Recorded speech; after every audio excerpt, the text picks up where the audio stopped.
Da multidão dos que creram, era um o coração e a alma. Ninguém considerava exclusivamente sua nenhuma das coisas que possuía. Tudo, porém, lhes era comum. Com grande poder, os apóstolos davam testemunho da ressurreição do Senhor Jesus, e em todos eles havia abundante graça.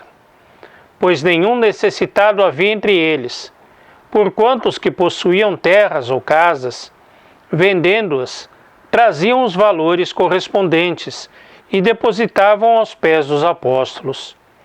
Então se distribuía a qualquer um à medida que alguém tinha necessidade. Atos, capítulo 4, versículos 32 a 35.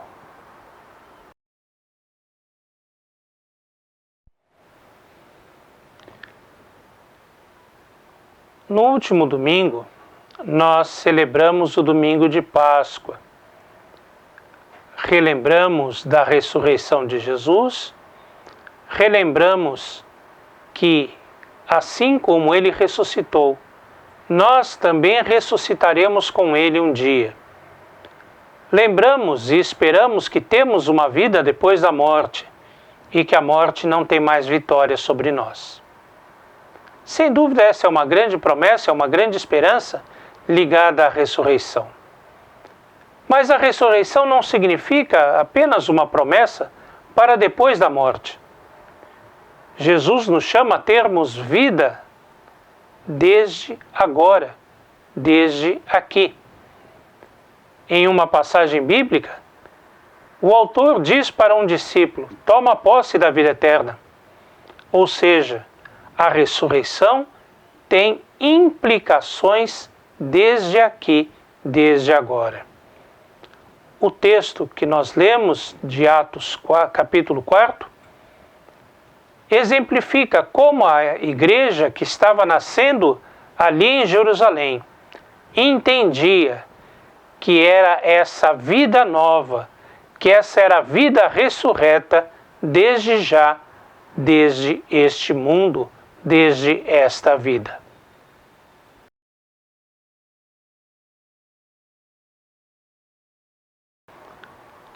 Iniciei afirmando que aquela comunidade vivia em um coração e uma só alma. A palavra traduzida por multidão poderia ser traduzida por conjunto, comunidade, enfim, não sabemos o número de pessoas que compunham aquela igreja. Isso não é importante porque a força de uma igreja não está na quantidade de seus membros, mas no estilo de vida revolucionário que ela viva.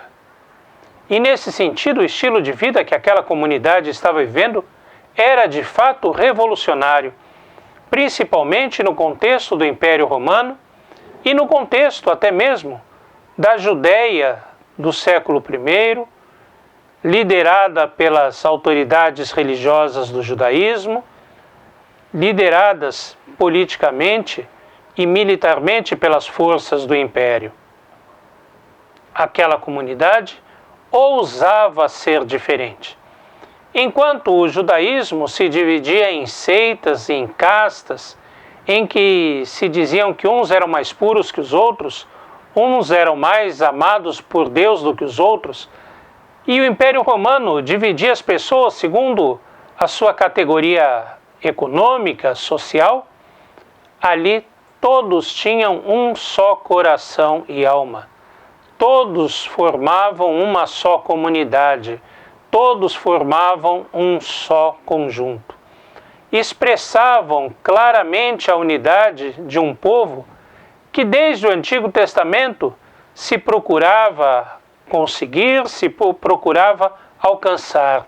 E a igreja, agora naquele grupo, conseguia construir em ser um só coração e uma só alma.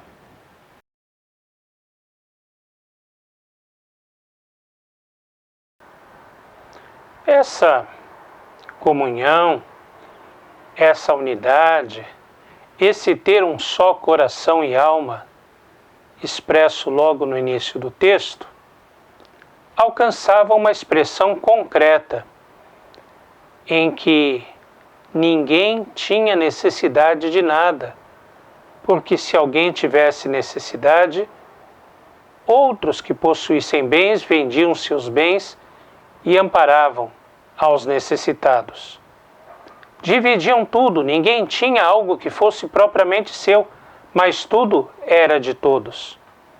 Ou seja, a comunhão encontrava expressão concreta, não somente no falar, no expressar, em palavras bonitas, em chamar o outro de irmão, em abraçar, em tocar, em falar expressões bonitas, expressões carinhosas, mas encontrava expressão concreta no acudir, no auxiliar, no amparar, no dividir, no partilhar, também os bens, também o que se possuía, de forma que não houvesse necessitado, não houvesse carente naquela comunidade.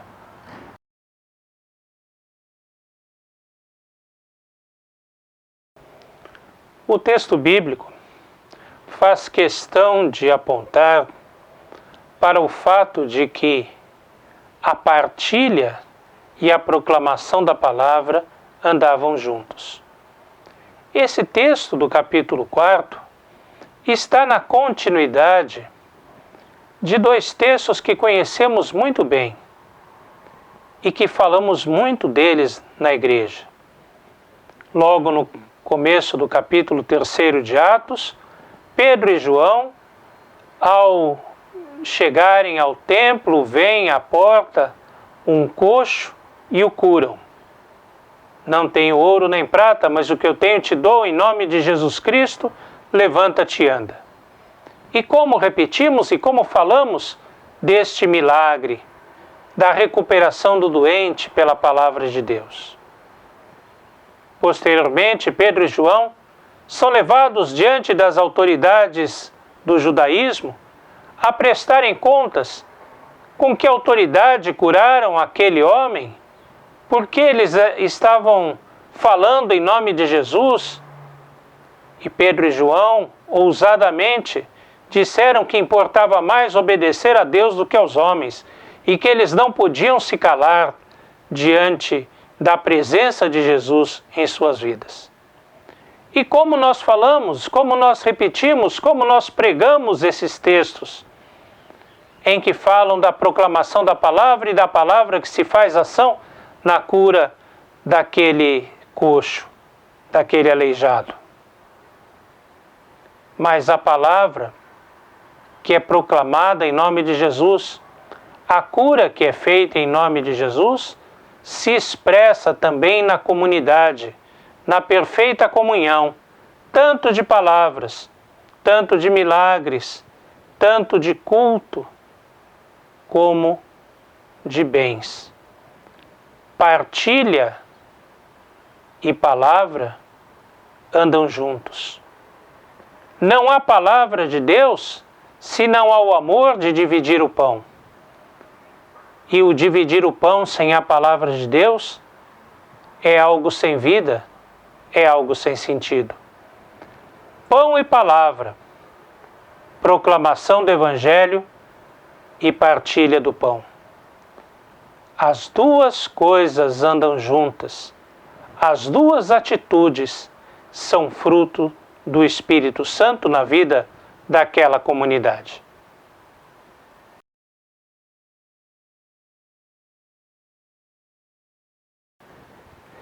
Essa visão de juntar o pão com a palavra, de estarem os dois juntos, isso não é uma novidade. Não é algo que foi inventado no Novo Testamento. Na verdade, esse foi o propósito do Senhor para Israel desde o começo.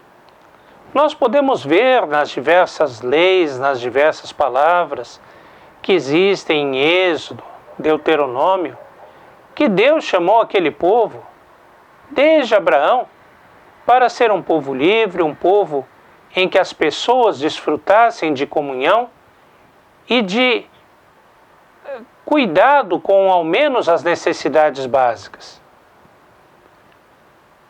O Deus que se identifica como Deus de Israel foi o Deus que tirou aquele povo do Egito, da casa da servidão, e os levou para a terra que mana leite e mel, onde eles pudessem viver, criar seus filhos com liberdade e com sustento, em paz.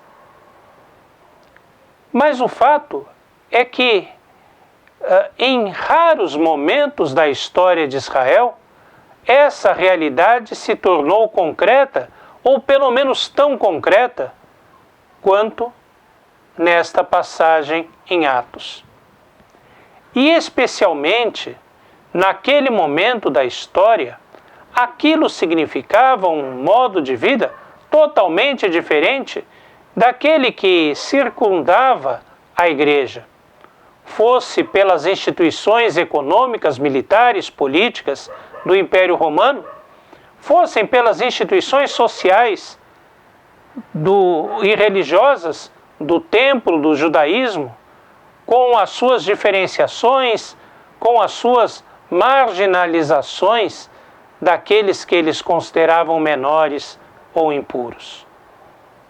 A proposta da igreja vinha não por conta das instituições daquele mundo, mas porque eles estavam refletindo a realidade do reino de Deus conforme pregado por Jesus.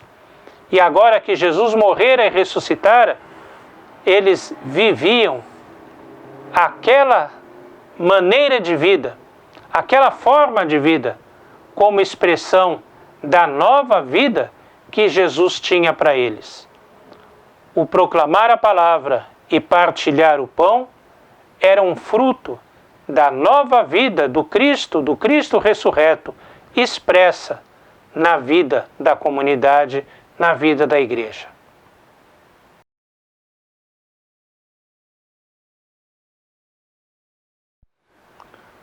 O texto afirma que não havia nenhum necessitado dentre eles. Essa afirmação, ela é a concretização de um mandamento que está em Deuteronômio capítulo 15. Não haverá pobre no meio de ti. Porém, embora esse mandamento estivesse presente desde o começo da história de Israel, isso em poucos momentos se tornou uma realidade concreta na história desse povo. Também, na vida da igreja, parece que esse preceito logo foi esquecido e ao longo dos séculos a igreja também nem sempre cultivou essa preocupação. Mas o fato é que nesse momento específico, nessa experiência em especial, não havia necessitado dentre eles. E não havia necessitado porque eles partilhavam tudo. Se alguém tinha necessidade de algo, eles vendiam o que tinham e distribuíam, compartilhavam, a fim de que a ninguém faltasse o básico, a ninguém faltasse o pão. Isso não significava que as pessoas estivessem isentas de suas responsabilidades ou se tornassem bons vivants uns às custas dos outros, mas que tinham todos uma responsabilidade para com o outro, de modo a que um pudesse suprir as carências, as necessidades do outro.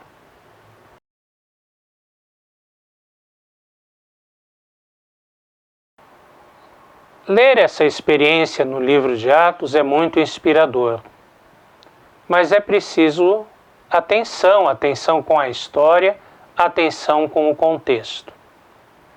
De fato, é muito bonito, é muito interessante essa disposição em vender os seus bens e partilhar para que ninguém sofresse falta de nada. Mas é preciso prestar atenção em duas coisas, em duas realidades que se tornam implícitas no livro de Atos e no decorrer da história.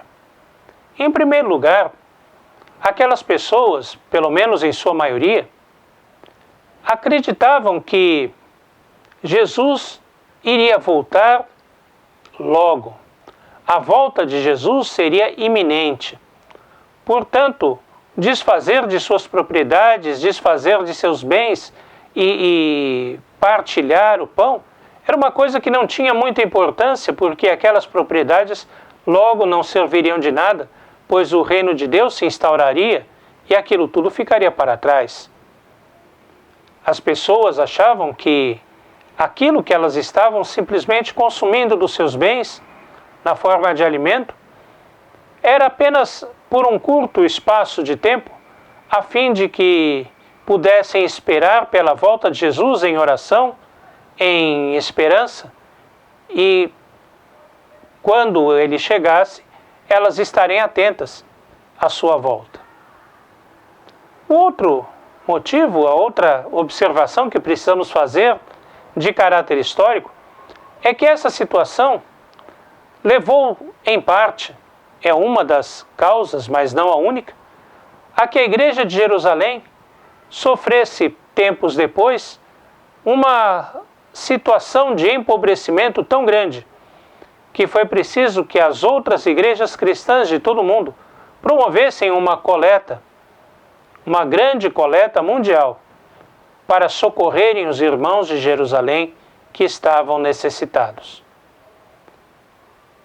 Então a questão é que essa situação de simplesmente vender os seus bens e partilhar assim, se mostrou uma atitude não muito eficaz, não muito adequada, porque se supriu a necessidade de alguns por algum tempo, causou também um empobrecimento, a miséria de muitos no decorrer dos tempos. No entanto, precisamos observar o princípio. O princípio é o princípio da comunhão, da partilha, para que não haja pobre, para que não haja carente, para que não haja necessitado. A questão não é alguém ficar sem trabalhar e apenas consumir, isso que, aliás, é condenado em outras passagens da Bíblia também. A questão é que todos devem trabalhar, participar da produção, mas participar da partilha, a fim de que todos tenham as suas carências atendidas, a fim de que a palavra de Deus encontre ressonância na vida concreta das pessoas, a fim de que o amor pregado se torne amor manifesto na existência das pessoas, a fim de que proclamação da palavra e partilha do pão andem juntos. Portanto, significa não sacralizar uma atitude, uma forma, mas consagrar o princípio, o valor do amor, da partilha, da comunhão.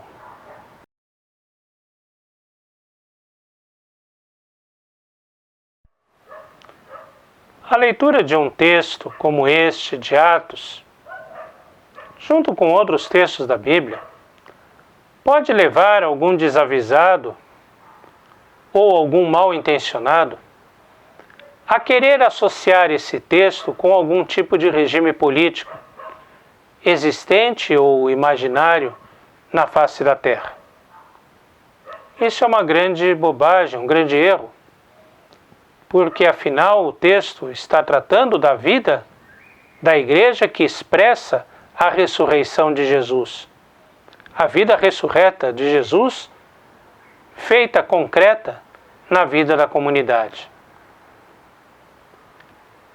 A vida da comunidade, a igreja, ela deve ser expressão do reino de Deus. Embora a igreja não é o reino de Deus, nunca foi e nunca será, a igreja deve expressar, refletir o reino de Deus, e é o que esta igreja estava fazendo. O reino de Deus não se identifica com nenhum regime político que exista ou que se imagine existir sobre a face da terra. O reino de Deus não é nem esse, nem aquele outro. Porque não existe regime político capaz de expressar na sua plenitude os valores, os interesses, os desejos, os anseios e esperanças do reino de Deus. O reino de Deus é mais do que qualquer regime político. No entanto, o reino de Deus expressa alguns valores, algumas condições para a vida concreta das pessoas. E um dos valores que o reino de Deus expressa é o valor da comunhão, é o valor da partilha, para que, na medida do que temos, ninguém seja necessitado, ninguém passe necessidade. Às vezes podemos achar que temos muito pouco, porém com 5 pães e 2 peixes, Jesus alimentou uma multidão. Assim, com o pouco que tivermos partilhado, haveremos de expressar o grande amor de Deus pela humanidade, o grande amor de Deus que se transforma em comunhão do reino de Jesus.